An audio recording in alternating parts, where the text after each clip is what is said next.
Hello dear students, welcome to today's class. Today we will be discussing about ventricular septal defect. So this is a condition which is coming in increased pulmonary blood flow. So last class also we have discussed another condition with the increased pulmonary blood flow. It was atrial septal defect. So majority of changes or the hemodynamic changes what happens in atrial septal defect is repeated in ventricular septal defect also. Here, it is an opening in the ventricular septum. So, there is an abnormal communication between left side and the right side through an opening which is present in the septum, that is ventricular septum. So, this septal defect allows oxygenated blood to pass from the left ventricle through the opening in the septum and then mix with deoxygenated blood in the right ventricle. So, here blood pass from left ventricle to the low pressure right ventricle and it gets mixed with the impure blood which is already present in the right ventricle. Ventricular septal defects are the most commonly occurring type of congenital heart defects and it is occurring in 14 to 27% of babies born each year. So this is regarding the incidence. So comparatively, comparing to other congenital heart defects, it is the most frequently seen condition. Okay, occur when the partitioning process does not occur completely, leaving an opening in the ventricular septum. So when this partitioning between this left and right ventricle is not normally happening during the fetal development, this ventricular septal defect will be occurring. So this is about the introduction of ventricular septal defect. So you can see the picture of ventricular septal defect. So between the right and left ventricle there is a septum, and if it is not normally forming during the fetal development, it can lead to ventricular septal defect and leads to the flow of blood from left ventricle to right ventricle. So defect may vary in size and occur in the either the membranous or muscular portion of the ventricular septum. So the membranous part means that is the upper part of the ventricular septum, and the lower part is made by muscular part, or it is made up of muscles, and the upper part is made up of membrane. So if it is occurring in the upper part, it is membranous ventricular septal defect, and the second is muscular ventricular septal defect. Okay, so classification, it has membranous ventricular septal defect and it is more frequently seen, accounting for 80% of ventricular septal defect, and the muscular ventricular septal defect if it is occurring in the muscular part of the septum, and they may vary in size. Generally, the ventricular septal defect size may vary from a pinhole, small pinhole, to absence of the septum. That results in a common ventricle. So it can have, that is a severity of ventricular septal defect. That is, from a pinhole, it can vary to the complete absence of ventricular septum, and many ventricular septal defects close spontaneously. Okay. Regarding the effects, when blood passes through the ventricular septal defect from the left ventricle, a larger volume of blood enters the right side of the heart. So from left side, right side flow occurs, left to right shunt occurs, larger volume of blood enters the right ventricle, and extra blood then passes through the pulmonary artery into the lungs. So this extra blood is passed to the pulmonary artery, resulting in pulmonary hypertension and pulmonary congestion. So pulmonary artery become thickened and obstructed due to increased pressure. So this is the problem of this ventricular septal defect. So pulmonary congestion and the pulmonary artery becomes hypertensed. So that is the effect of this ventricular septal defect. And if ventricular septal defect is not repaired in time, and the lung disease begins to occur. So the respiratory complications will be occurring when the ventricular septal defect is not corrected properly in time. Pressure in the right side of the heart will eventually exceed pressure in the left, and it can reverse. That is, right to left shunt occurs if the pressure is developing in a right side. Because from left to right, if continuously flowing, there is an extra pressure development occurs in the right side of the heart, which leads to right to left shunt and cyanosis can occur. Due to high pressure, tissue damage may eventually occur in the right ventricle because this hypertrophy of the right side or the pressure increases in the right side can cause the stretching of the tissue.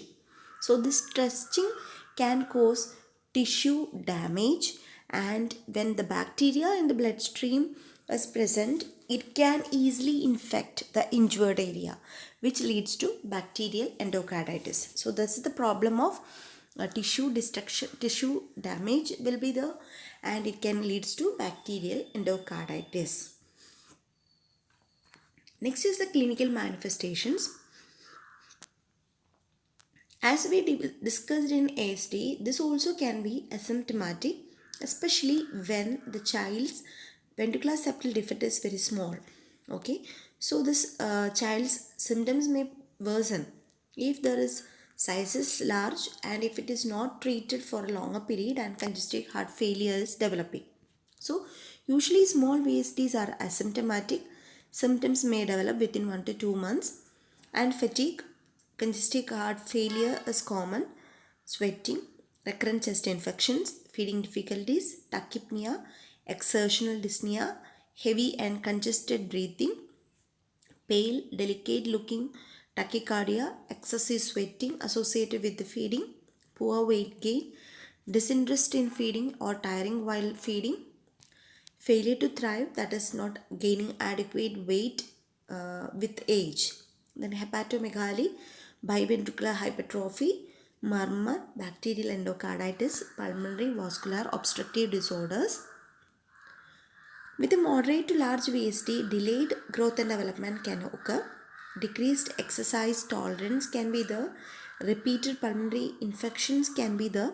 And congestive heart failure are relatively common during infancy. Cyanosis and decreased activity if prolonged pulmonary hypertension persists. Cyanosis and clubbing of fingers may be present in children with Eisenmenger syndrome. So, if the reversal of the pressure is happening, then it can lead to Eisenmenger syndrome also.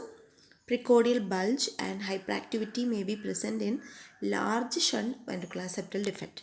So, these are some of the clinical manifestations which can be seen along with ventricular septal defect.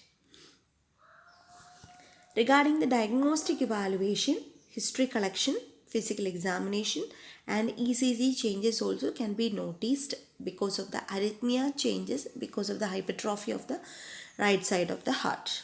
Okay. Natural history of ventricular septal defect, spontaneous closure occurs in 30 to 50% of cases with small defects during the first 6 months of life. So usually 30 to 50% of the cases, and if it is a small VSD, it can happen, this spontaneous closure can occur within 6 months of life, and congestive heart failure develops in infants with large VSDs but usually not until 6 to 8 weeks of age. So the manifestations, the complications usually develop after 6 to 8 weeks of life, and pulmonary vascular obstructive disease may begin to develop as early as 6 to 12 months of age in children with large VSDs, but the resulting right to left shunt usually does not develop until the teenage years. Okay, so obstructive disorders also can develop, but usually later life.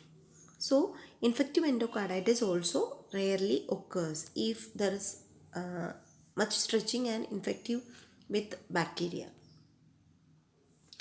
Regarding the medical management, treatment of congestive heart failure if it develops by digoxin and diuretics for 2 to 4 months.